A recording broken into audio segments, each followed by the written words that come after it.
தாமதமானாலும் செய்ய வேண்டியதை செய்யாமல் கர்த்தர் வெறுமையாய் அனுப்ப மாட்டார். செய்ய வேண்டியதை செய்யாமல். இந்த நாளில் இந்த வார்த்தை உங்களுக்கு முன்பாக வைக்கிற இந்த நீங்க விசுவாசத்தோடு, இந்த இடத்துல இது சாத்தியம் இல்லை, இங்க இருந்து எங்களை அனுப்பிட்டீங்கன்னா நாங்க எப்படியாவது இல்ல நீ சாத்தியம் இல்லைன்னு அவரை வச்சுட்டு சொல்லிட்ட பாரு, இது அவரால் தாங்க முடியல, இதை சாத்தியமாக்கிட்டு அனுப்புவான். இதை சாத்தியமாக்கிட்டு இந்த வனாந்திரத்துல நம்ம போலாம் நினைச்சாலும் கர்த்தர் போகாம பிடிச்சு வச்சிருக்கிறார்னா நாம் எதிர்பார்க்காத ஏதோ ஒன்றை கர்த்தர் அங்கே நமக்காக செய்ய போகிறார் என்று அர்த்தம். இப்ப இருக்கிற சூழ்நிலையில இது கர்த்தர் என்னை பிடித்து வைத்திருக்கிறார், கர்த்தர் என்னை பிடித்து வைத்திருக்கிறார், நான் திருப்தி அடையும்படி, நான் மீதம் எடுக்கும்படி, என் வாழ்க்கையில் நிறைவு உண்டாகும்படி கர்த்தர் ஏதோ ஒன்றை செய்ய போகிறார். எது நடக்காது, எது இங்க நடக்காது நினைச்சீங்களோ, சில உள்ளங்களோடு இந்த வார்த்தை தீர்க்க தரிசனமாய் புறப்பட்டு வருகிறதை ஆவியில உணர்கிறேன். மத்தேயு 14 அதனுடைய 15-16 வசனங்களை வாசிக்கலாம் ஒரு விசை கூட. சாயங்காலம் ஆனபோது அவருடைய சீஷர்கள் அவரிடத்தில் வந்து, வனாந்தரமான இடம், நேரமும் ஆயிற்று, ஜனங்கள் கிராமங்களுக்கு போய் தங்களுக்கு போஜன பதார்த்தங்களை கொள்ளும்படி அவர்களை அனுப்பிவிட வேண்டும் என்றார்கள். இயேசு அவர்களை நோக்கி அவர்கள் போக வேண்டுவதில்லை, அவங்கள அனுப்ப மாட்டேன். ஆமென், ஆமென். இது இப்படி சொல்ல விரும்புகிறேன், தாமதமானாலும் செய்ய வேண்டியதை செய்யாமல் கர்த்தர் வெறுமையாய் அனுப்ப மாட்டார். செய்ய வேண்டியதை செய்யாமல். சத்தம் ஆமென் சொல்லுங்க பார்க்கலாம். ஆமென். அப்படின்னா நான் இப்படி சொல்ல விரும்புகிறேன், இந்த வனாந்திரத்துல நம்ம போலாம் நினைச்சாலும் கர்த்தர் போகாம பிடிச்சு வச்சிருக்கிறார்னா நாம் எதிர்பார்க்காத ஏதோ ஒன்றை கர்த்தர் அங்கே நமக்காக செய்ய போகிறார் என்று அர்த்தம். இப்போ டைம் ஆனதுக்கு அப்புறம் ஜனங்க ஏன் வனாந்திரத்தை விட்டு போகல அப்படின்னு கேட்டா என்ன தெரியுமா? இதுல தெரியுது, அவர் போக விடல.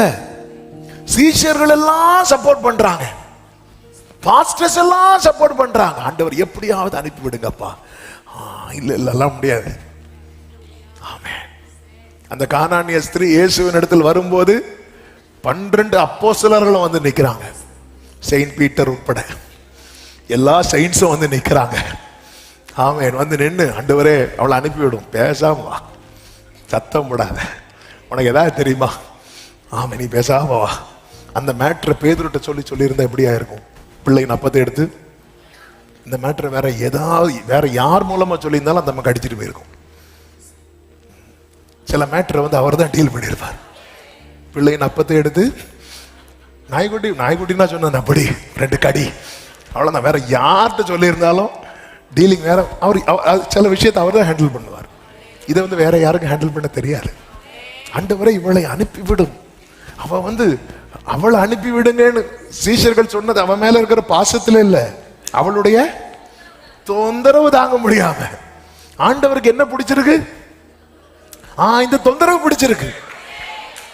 ஆமா, பாஸ்டர்ஸுக்கு இந்த தொந்தரவு பிடிக்காது, ஆண்டவருக்கு இந்த தொந்தரவு பிடிக்கும். அதனால எங்களை விட்டுருங்க. ஹல்லேலூயா. ஆண்டவருக்கு தொந்தரவு தான் பிடிக்கும், விட மாட்டார். ஆமா, ஒரு பிரேயரை குறித்து ஒரு எக்ஸாம்பிள் சொல்வார்ல, ஒரு சிநேகிதன் இரவு நேரத்துல போய் சிநேகிதன் வீட்டு கதவை என்ன செய்யறான்? தட்டுறான். அந்த கதவு பக்கத்துல பிடிச்சு வச்சிருந்தாரு பாத்தீங்களா? எப்படி பிடிச்சு வச்சிருந்தா தெரியுமா? இப்போ எனக்கு தரக்கூடாது அப்படின்ட்டார். அவர் இல்லைன்னு சொல்லியிருந்தா மேட்ரு முடிஞ்சிருக்கும். இல்லைன்னு சொல்ல மாட்டேங்கிறார், இப்ப தரவும் மாட்டேங்கிறார், பிடிச்சு வைக்கிறார் நம்மள. இப்படிதான் பிடிச்சு வச்சிருக்கிறார். ஒண்ணு ஒரேடியா தர மாட்டேன் சொல்லுங்க, சொல்ல மாட்டேன், அப்ப விடுங்க, அதை விட மாட்டேன். ஹல்லேலூயா. அப்படி பிடித்து வைக்கப்பட்டவர்களுக்காக ஸ்தோத்திரம். அவங்க லைஃப்ல ஒரு திருப்தியை கர்த்தர் நல்ல கரங்களை சட்டி ஆண்டவரால் அப்படி பிடிச்சு வைக்கப்பட்டிருக்கிறேன்னு சொல்றவங்க இப்ப மட்டும் ஈவினிங் ஆகுது, சீஷர்கள் சொல்றபடி கேட்டு ஆண்டவர் எழும்பி சென்று வாருங்கள் எல்லாம் முடிந்ததுன்னு சொன்னா அவங்க போயிருப்பாங்களா? போயிருக்க மாட்டாங்களா? போயிருப்பாங்க. ஆனா போக விட மாட்டேங்கிறார். சில வனாந்திரத்துல பயில் காட்டி அழைத்தது பிடிச்சு வைக்கிறார். ஆமே, அப்படிலாம் அனுப்ப மாட்டேன். எலிசா தீர்க்கதரிசி சூனேம் நாட்டுக்கு போகும்போது அங்கே இருந்துக்கிற ஒரு ஸ்திரீ அவரை கூப்பிட்டு பணிவிடை செய்கிறார். அந்த வீட்டில் அவளுடைய வீட்டில் மேலே ஒரு ரூம் கட்டி எலிசாவை கொடுக்குறார். எலிசா போய் அங்கே வீட்டில் ரிலாக்ஸ் பண்ணும்போது கேயாசியை கூப்பிட்டு கேட்குறாரு, இவளுக்கு எதாவது பண்ணணுமே, அவளை கூடு அப்படின்னு. உடனே அவள் நிற்கிறா. என்னம்மா, நான் அவனுக்கு எதாவது பண்ணணுமா, ராஜா கிட்ட எதாவது பேசணுமா? ஒன்றும் வேண்டாயா சொல்லிட்டு போயிட்டான். போகும்போது கேஎஸ்கே பார்த்து, இவளுக்கு என்ன, இவளுக்கு குழந்தை இல்லை, திருப்பி கூப்பிட்டு வாசற்படியில் நிற்கிறான். போனவளை கூப்பிட்டு கொண்டு வாசற்படியில் நிக்க வச்சிருக்கிறார். போக விடல.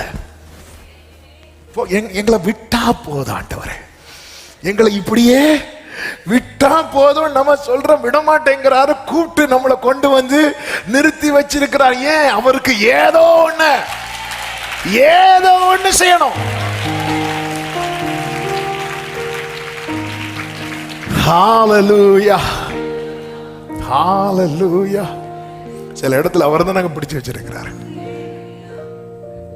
ஆமென், ஹalleluya.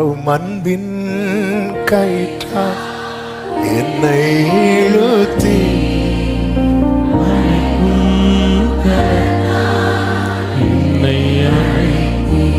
எதற்குமே உதவாத உடரபா சத்தனலபா கடரபலபா உயரத்திலே என்னை கொண்டு. ஆமென், ஆமென், ஆமென். ஆண்டவர் பிடிச்சு வச்சிருக்கிறார். போகவும் விட மாட்டேங்கிறார், அவன் தரவும் மாட்டேங்கிறார். ஹல்லேலூயா. ஆண்டவரே சில சூழ்நிலையில நம்மளை அப்படி பிடிச்சு உட்கார வச்சிருக்கிறார். தர மாட்டேன்னு சொல்றாரு, அதுவும் சொல்ல மாட்டேங்கிறார். ஆமென். அவர்கள் போக வேண்டுவதில்லை, நீங்களே அவர்களுக்கு போஜனம். அப்ப இவனும் தர மாட்டேங்கிறாரு. அதனால போக விடுங்கன்னு சொல்றவங்களை வச்சு அவங்க சொல்றாங்க, ஆண்டவர் விட்டுருங்க ஆண்டவரே. ஆமென். அவர் பிடிச்சு வைக்கிறார். வாசற்படியில் நின்று அவன் ஏன் தட்டிட்டு இருக்கிறான்னா, அவன்கிட்ட கேட்ட சொன்ன அவர் என்ன தட்ட வச்சிட்டு இருக்கிறார். நான் அவருக்கு தர மாட்டேன்னு ஒரு வார்த்தையில சொன்னா என்ன இல்ல, அப்ப அவருக்கு தரணும்னு மனசுல இருக்கு. ஆனா எப்ப தருவாருன்னு தெரியாது. அவர் தரது வர நான் தட்டிட்டு இருப்பேன். இந்த பட்டணத்தில் இருந்த என்ன வனாந்திரத்துல கொண்டு வச்சிருக்கிறார்னா, இங்க எனக்கு ஏதோ ஒன்ன செய்ய போகிறார்.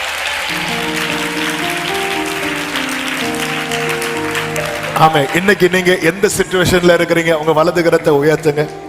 அப்படியே விசுவாசத்தோடு சொல்லுங்க, இந்த சிச்சுவேஷன்ல கர்த்தர் நான் திருப்தி ஆகும்படி ஏதோ ஒன்றை செய்ய போகிறார். என்னை திருப்திப்படுத்தும்படி விசுவாசத்தோடு அப்படி கைகளை உயர்த்தி அப்படியே சொல்லுங்க. இப்ப இருக்கிற சூழ்நிலையில இது கர்த்தர் என்னை பிடித்து வைத்திருக்கிறார். நான் திருப்தி அடையும்படி, நான் மீதம் எடுக்கும்படி, என் வாழ்க்கையில் நிறைவு உண்டாகும்படி கர்த்தர் ஏதோ ஒன்றை செய்ய போகிறார். ஹalleluya. இந்த சீஷர்கள் என்ன சொல்றாங்க? நேரம் அதிகமாகிறது, ஜனங்கள் கிராமங்களுக்கு போய் தங்களுக்கு போஜன பதார்த்தங்களை கொள்ளும்படி அவர்களை அனுப்பிவிட வேண்டும் என்றார்கள். அப்போ அவங்கள பொறுத்த வரைக்கும் இந்த வனாந்தரத்துல என்ன இல்ல? போஜனம் இல்ல. ஆனா கர்த்தர் என்ன செய்கிறார்? வனாந்தரத்துல பிடிச்சு வைக்கிறார். அப்ப என் மனசு சொல்லுது, இங்க போனா எனக்கு என்ன கிடைக்கும்?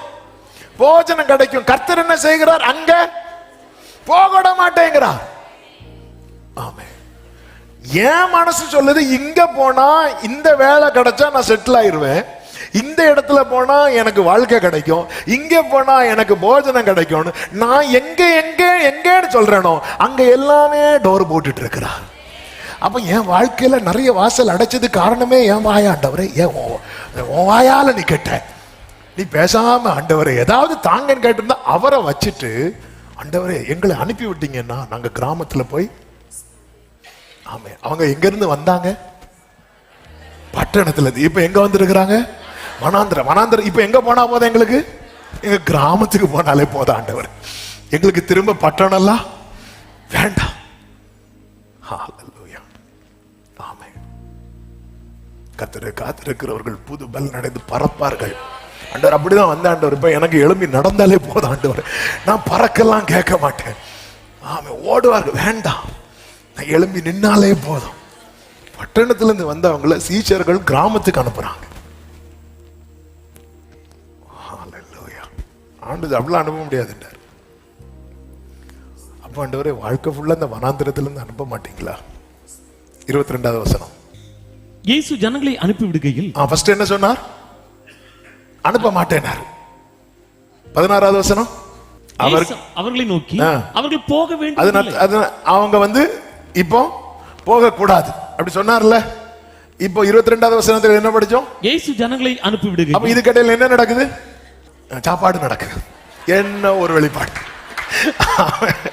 இது கடையில் என்ன நடக்குது தெரியுமா? எது இங்க நடக்காதுன்னு நினைச்சாங்களோ அது அங்க நடக்குது. ஆமென், ஆமென்.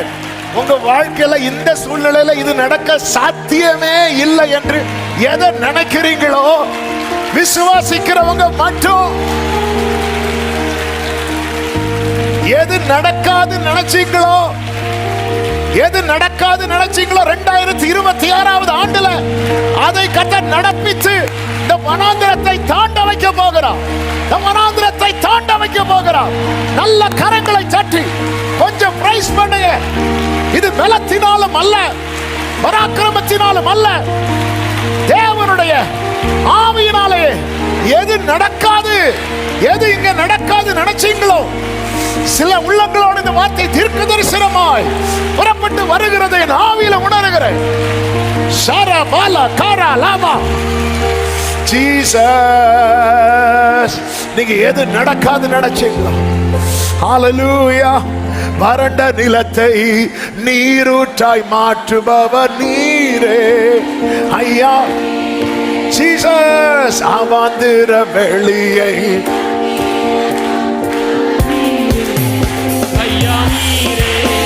glory sharabala vadara handara lagdara ayya neere amen tanneerai maathuvavar neere ora vatana makalariya tanare appa umakku stotram amen hallelujah hallelujah hallelujah umakku stotram amen amen amen. இப்படி ஒரு சிச்சுவேஷன்ல, இந்த சிச்சுவேஷன்ல இது நடக்க வாய்ப்பில்லை அப்படி ஏதாவது நீங்க நினைக்கிறீங்களா? ஆமென். பலத்தினாலும் அல்ல. இந்த வசனத்தை நீங்க நல்லா எழுதி வச்சு படிச்சிருங்க. பலத்தினாலும் அல்ல. ஆமென். நிறைய பலத்தினால முடியாத காரியத்தை நான் செஞ்சு தர போறேன். ஆமென் ஆமென் ஆமென். ஹalleluya ஹalleluya. அதை நான் பர்சனலாவும் எடுத்துட்டேன், குடும்பத்துக்காக எடுத்துட்டேன், சபைக்காக எடுத்துட்டேன். ஆமென். இந்த நாளில் இந்த வார்த்தை உங்க முன்பாக வைக்கிறேன். இந்த நீங்க விசுவாசத்தோடு இந்த இடத்துல இது சாத்தியம் இல்லை, இங்க இருந்து எங்களை அனுப்பிட்டீங்கன்னா நாங்க எப்படியாவது இல்ல இல்ல நீ சாத்தியம் இல்லைன்னு அவரை வச்சுட்டு சொல்லிட்ட பாரு, இது அவரால் தாங்க முடியல, இதை சாத்தியமாக்கிட்டு அனுப்புவான். இதை சாத்தியமாக்கிட்டு ஹalleluya ஹalleluya ஆமென். இந்த சிச்சுவேஷன்ல இருக்கிறது வரைக்கும் என்னால கடனை செட்டில் பண்ண முடியாது. என்ன நீங்க அங்க அனுப்பிட்டீங்கன்னா நான் போய் சம்பாதிச்சு செட்டில் பண்ணுவேன். சிலரை கர்த்தர் உட்கார வச்சு செட்டில் பண்ணிட்டு அனுப்புவார். செட்டில் பண்ணிட்டு ஆண்டவரை வச்சுட்டு சிச்சுவேஷனை பெருசா பேசிட்டு உன்னை உட்கார வச்சு செட்டில் பண்ணிட்டு அனுப்புவார். அனுப்ப மாட்டேன்னு சொல்லல, உன்னை அனுப்புவார். நாளைக்கு நீ சொல்லக்கூடாது சோதோமின் ராஜா என்னை ஐஸ்வர்யவான் ஆக்கினான் என்று நீ சொல்ல கர்த்தர் விட மாட்டார். ஆமென். ஆண்டவர் ஆண்டவர் சேனைகளின் கர்த்தருடைய வைராக்கியம் இதை செய்யும். அது வெறும் ஒரு மாசத்துக்கு தந்த வார்த்தை கிடையாது. தேவ பிள்ளைங்க ஒவ்வொருடைய வாழ்க்கையில இப்ப தெரியுதா சில டோரை ஏன் ஆண்டவர் க்ளோஸ் பண்ணி ஒன்னு உட்கார வச்சிருக்கிறார்னு நீ நினைச்சிட்ட. இதுல இருக்கிறது வரைக்கும் என் காரியத்தை செட்டில் பண்ண முடியாது, இதுல உட்கார வச்சு ஜீசஸ் ஜீசஸ். அடுத்த ரெண்டு காரியத்தை வேகமா சொல்லி முடிக்கிறேன். அவருடைய கைகள் குறுகவில்லை, அவருடைய கைகள் குறுகவில்லை. இதே வனாந்திரத்தில் கர்த்தர் என்ன செய்து கொண்டிருக்கிறார்? 13வது வசனம், 14வது வசனத்தை 14 வாசிங்க. இயேசு வந்து திரளான ஜனங்களை கண்டு அவர்கள் மேல் மனதுருகி அவர்கள் வியாதிஸ்தர்களாய் இருந்தவர்களை சொஸ்தமாக்கினார். அவர் என்ன பண்றாரு? சுகம் கொடுக்கிறார். அவர்கிட்ட வந்து என்ன சொல்றாங்க? போஜனம் வாங்க ஜனங்களை அனுப்பிவிடும். அப்போ மக்கள் எப்படி பார்க்கறாங்க இயேசுவை? இயேசுவுக்கு என்னதான் கொடுக்க முடியும்? என்ன கொடுக்க முடியாது? நம்ம கூட அப்படிதான் நாங்க பார்க்கிறோம். எல்லா காரியத்தையும் ஜெபத்துல வைக்கிறோமா? வைக்க மாட்டேங்கிறோம். ஏன் வைக்க மாட்டேங்கிறோம்? நம்ம செட் பண்ணி வச்சிரோம், ஆண்டவருக்கு இதுதான் செய்ய முடியும், இது செய்ய முடியாது. ஆமா, எனக்கு சுகம் தந்த தேவனுக்கு என்னை போஷிக்க முடியும். என்னை போஷித்த தேவனுக்கு என்னை வழி நடத்த முடியும். என்னை வழி நடத்துகிற தேவனுக்கு என்னை பாதுகாக்க முடியும். என்னை பாதுகாக்கிற தேவனுக்கு என்னை வளர்க்க முடியும். என்னை வளர்த்த தேவனுக்கு என்னை ஆளாக்க முடியும். என்னை ஆளாக்கின தேவனுக்கு உயர்ந்த இடத்தில் என்னை ஏறி வர பண்ண முடியும். உயர்ந்த இடத்தில் ஏறி வர பண்ணின என் தேவனுக்கு மகிமையில கொண்டு போய் நிறுத்த முடியும். இந்த தேவன் என்றென்றைக்கும் உள்ள சதா காலமும். ஹalleluya. நம்ம அவர் என்ன பண்ணிட்டாரு? சுகத்தை கொடுத்துட்டார். அதனால என்ன பண்ண மாட்டாரு? ஒண்ணு கிடைச்சது, இன்னொன்னு அப்படி அல்ல, அப்படி அல்ல. அதான் மீகா 2வது அதிகாரத்தில் ஆண்டவர் கேட்கிறார், 7வது வசனம், கர்த்தரின் ஆவி குறுகி இருக்கிறதோ, அடுத்த வார்த்தை, அவருடைய கிரியைகள் இவ்வளவுதானோ. நம்ம வந்து லிமிட் பண்றோம், இது செய்வார் இது செய்ய மாட்டார்னு இல்ல. தேவரீர் எதை செய்ய வல்லவர்? எல்லாரும் சொல்லுங்க, சகலத்தையும், எல்லாமே செய்ய வல்லவர். ஹalleluya. எகிப்திலிருந்து வெளியே கொண்டு வந்தவர் சிவந்த சமுத்திரத்திலிருந்து வெளியே கொண்டு வருவார். சிவந்த சமுத்திரத்திலிருந்து வெளியே கொண்டு வந்தவர் யோர்தானையும் பிளந்து வெளியே கொண்டு வருவார். யோர்தானை பிளந்து வெளியே கொண்டு வந்தவர் எரிகோவையும் தகர்த்து முன்னே கொண்டு செல்வார். எரிகோவை தகர்த்து முன்னே கொண்டு சென்றவர் கானானை சுதந்திரிக்க வைப்பார். அது போலதான் ஒன்ன செஞ்சுட்டு இல்ல. இப்ப இந்த வனாந்திரத்துல இவங்க ஒன்ன பார்த்துட்டாங்க. என்ன பார்த்துட்டாங்க தெரியுமா? சுகத்தை பார்த்துட்டாங்க, இன்னொன்னு பார்க்கல. அவ்வளவுதான். இதே வனாந்திரத்துல இருக்கிறோம், எதுவுமே செய்யாம இல்ல, ஏதோ ஒண்ணு கர்த்தர் செஞ்சு நம்மளை உட்கார வச்சிருக்கிறார். ஆமா, இத செஞ்சுட்டார்ல, சுகம் தந்துட்டார்ல, நிக்க வச்சிட்டார்ல, திருப்தியும் ஆக்குவார். அவர் கொடுக்க வாங்கணும் அல்லவா? அவர் கரத்தை திறந்து திருப்தியும் ஆக்குவார். சத்தம் ஆமென் சொல்லுங்க பார்க்கலாம். அவருடைய கைகள் குறுகவில்லை. ஆமென்.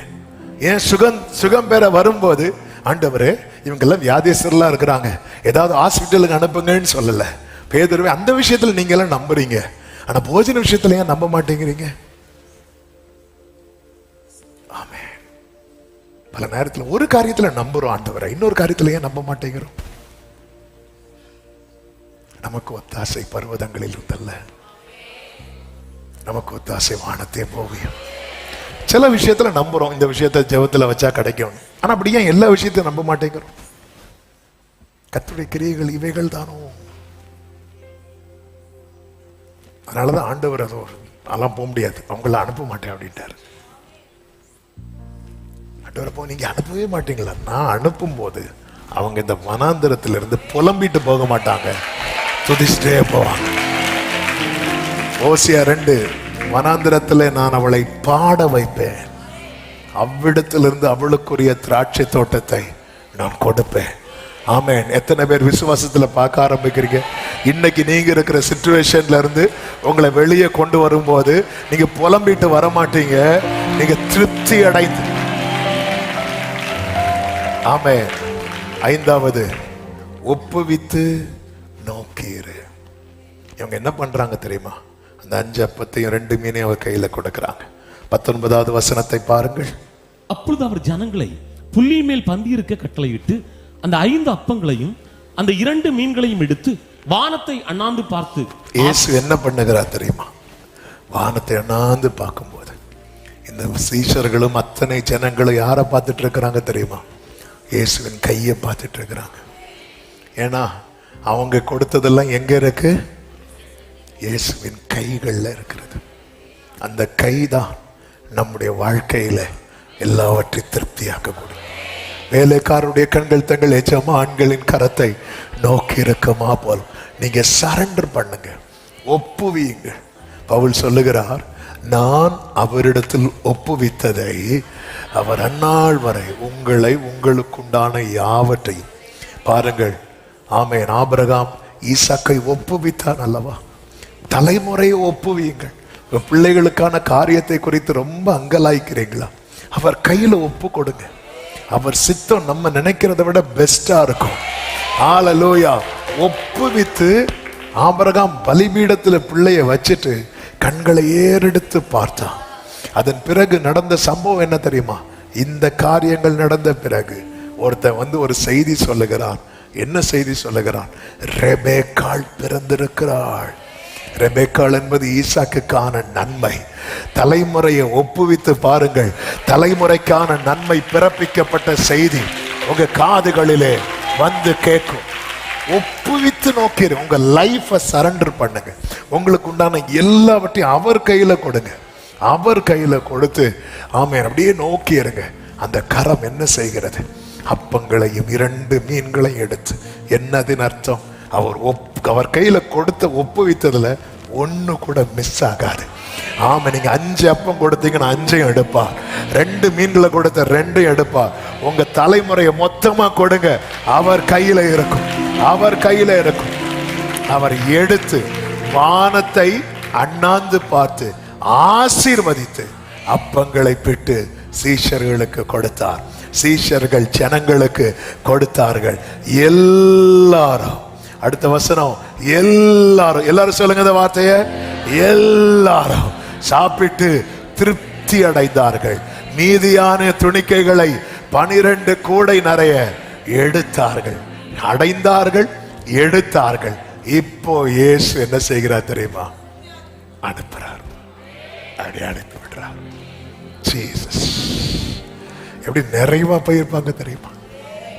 நிறைவா போயிருப்பாங்க. இப்படி மட்டும் அனுப்பாம இருந்திருந்தா என்ன சொல்லியிருப்பாங்க? பட்டணத்துல இருந்து வனாந்தரத்துல வந்தோம். ஆமென், ஆமென். மோவாபுக்கு போனா ஒருத்தி போயிட்டு வரும்போது என்ன சொன்னா தெரியுமா? நிறைவுள்ளவனாய் போனேன், குறை. இப்படி இயேசுவினிடத்தில் வந்த ஒருவரையும் கர்த்தர் சொல்ல வைக்கவே மாட்டார். ஆமென். அவரோடு இருக்கிறோம். சந்தோஷப்படுங்க. எல்லாரும் எழுந்து நிற்கலாமா? Thank you Jesus. உம்மை நம்பி இருக்கிறோம், உம்மை நம்பி இருக்கிறோம். முழுசா தரேன்பா. அவர் கையில எடுத்து அண்ணாந்து பார்த்தார். எவ்வளவு ஏக்கமா பார்த்திருப்பார். ஏசப்பா, ஏன்பா அண்ணாந்து பாக்குறீங்க? ஏன்னா என் கையில இருக்குப்பா இது. ஆமென். அவர் கையில நம்ம இருக்கிறோம் வைங்கள, அவர் ஏக்கத்தோடு பிதாவை பார்ப்பார். இயேசு ஏக்கத்தோடு பிதாவை பார்த்துட்டாருன்னா அதுக்கு மேல பரலோகம் அதை செய்யாம இருக்காது.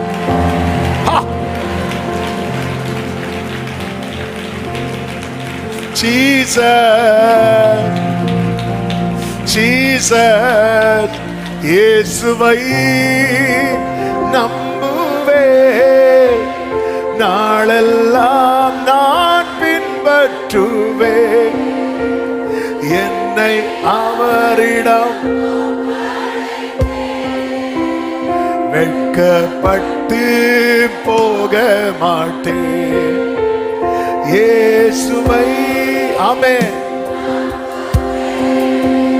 நாளெல்லாம் நான் பின்பற்றுவே, என்னை அவரிடம் ஒப்படைத்தே, வெட்கப்பட்டு போக மாட்டேன். சொல்லுங்க, காலடி தெரியாமல், காலடி தெரியாமல் போனால் கர்த்தர் முன்னே உண்டு. காலடி தெரியாமல் போனாலும் கர்த்தர் முன்னே உண்டு. சமுத்திரம் ஒதுக்கி வழி காட்டுவான், நம்பி நான் முன் செல்லுவே. சமுத்திரம்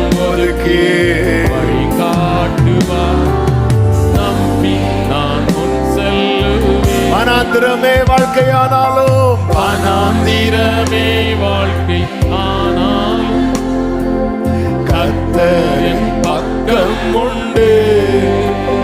ஆமென். வனாந்திரமே வாழ்க்கை ஆனாலும் கர்த்தரின் பக்கம் உண்டு. வாயத்திறது சத்தமாய் வேண்டியதை அவர் பார்த்துக் கொள்வார். நம்பி நான் முன் செல்வேன். இந்த வார்த்தையை சொல்லுங்க. வேண்டியதை அப்பா பார்த்துக் கொள்வார். வேண்டியதை அவர் பார்த்துக் கொள்வார். ஆமென். நம்பி நான் முன் செல்வேன். அர்ப்பணிப்போடு இயேசுவை நம்புவேன். நாளெல்லாம் நான் பின்பற்றுவேன். என்னை அவரிடம் ஒப்படைத்தேன். வெட்கப்பட்டு போக மாட்டேன். இயேசுவை நம்புவேன். நாளெல்லாம் நான் பின்பற்றுவேன். என்னை அவரிடம் ஒப்படைத்தேன். ஆமென். வெட்கப்பட்டு அப்படியே சொல்லுங்க. என்ன வந்தாலும் நம்புவேன். என்ன வந்தாலும் நம்புவேன். என் நேசர் மீட்பரை யார் கைவிட்டாலும் யார் கைவிட்டாலும் பின் செல்வேன். எனது இயேசுவை எனது இயேசுவை அகல ஆழ உயரம் ஆமென். எவ்வளவு அன்பு கூர்ந்தார். என்ன துன்பங்கள் வந்தால் இயேசு என்னை கைவிட மாட்டார். என்ன துன்பங்கள் வந்தால் துன்பங்கள் வந்தாலும் இயேசு என்னை கைவிட மாட்டார். காக்கும் வல்ல மீட்பர் உண்டு. காக்கும் வல்ல மீட்பர் உண்டெனக்கு. ஆமென். ஒரு அலபாஷந்தர ரீபடரல் அறியாதரர மக்கரமா. மீட்பர் ஹalleluya. காத்திடுவார், என்றுமே காத்திடுவார். நல்ல கரங்களை தட்டி தேவனுக்கு மகிமை. இந்த வனாந்தரத்தில் கர்த்தர் உங்களை உட்கார வைத்திருக்கிறார் என்றார். நிச்சயம் திருப்தியாக்குவார். நிச்சயம் திருப்தியாக்குவார். நிச்சயம் திருப்தியாக்குவார். ஆமென். ஆமென். ஆமென். பரிசுத்த பிதாவே, நல்ல தகப்பனே, நன்றியோடு உம்மை துதிக்கிறோம், ஸ்தோத்தரிக்கிறோம். நீர் நல்லவர். உங்க கிருபை பெரியது. இந்த 3 நாட்கள் ஃபாஸ்டிங் பிரேயர் முதல் நாள்ல உங்க சமூகத்தில் எங்களை அழைத்து கொண்டு வந்து பாட, துதிக்க, ஆராதிக்க, செபிக்க வைத்தீர். எங்களோடு பேசினீர். நீங்க தான் எங்களை பிடிச்சு வச்சிருக்கிறீங்க. வெறுமையா அனுப்புவதற்கல்ல, நிறைவாக்கி அனுப்புவதற்கு. இந்த வனாந்திரத்தை கடக்கும் போது புலம்பலோடு கடக்க விட மாட்டீர். மகிழ்ச்சியோடு கடக்க வைப்பீர். இந்த நம்பிக்கையை தந்ததற்காக நன்றி. ஒவ்வொருவரை ஆட்கொள்ளும் ஆசீர்வதி. ஆண்டவர் உம்மோடு இருக்கிறோம் என்கிற உணர்வு எப்பொழுதும் எங்களுக்குள்ளே இருப்பதாக. தேவ சமாதான கிருபை பெருகட்டும். எல்லார் மேலும் கர்த்தருடைய கரம் நன்மையாய் இருப்பதாக. ஆசீர்வதி. எல்லா மகிமை கனம் நமக்கு செலுத்துகிறோம் இரட்சகர் இயேசுவின் நாமத்தில் பிதாவே, ஆமென். சேர்ந்து சத்தமாய் சொல்லுவோம். என் ஆத்மாவே கர்த்தரை ஸ்தோத்திரி. முழுளமே அவருடைய பரிசுநாமத்தை ஸ்தோத்திரி. என் ஆத்மாவே கர்த்தரை ஸ்தோத்திரி. கர்த்தர் செய்த சகல உபகாரங்களை மறவாதே. ஆமென். நம்முடைய கர்த்தராகிய இயேசு கிறிஸ்துவின் கிருபையும் பிதாவாகிய தேவனுடைய அன்பும் பரிசுத்த ஆவியானவருடைய ஐக்கியமும் சிநேகமும் பாதுகாவலும் நம் அனைவரோடும் எல்லா பரிசுத்தவான்களோடு கூட கர்த்தருடைய வருகை மட்டும் தங்கியிருப்பதாக. ஆமென். ஹல்லேலூயா. God bless you. கர்த்தர் உங்களை ஆசீர்வதிப்பாராக. ஆமென்.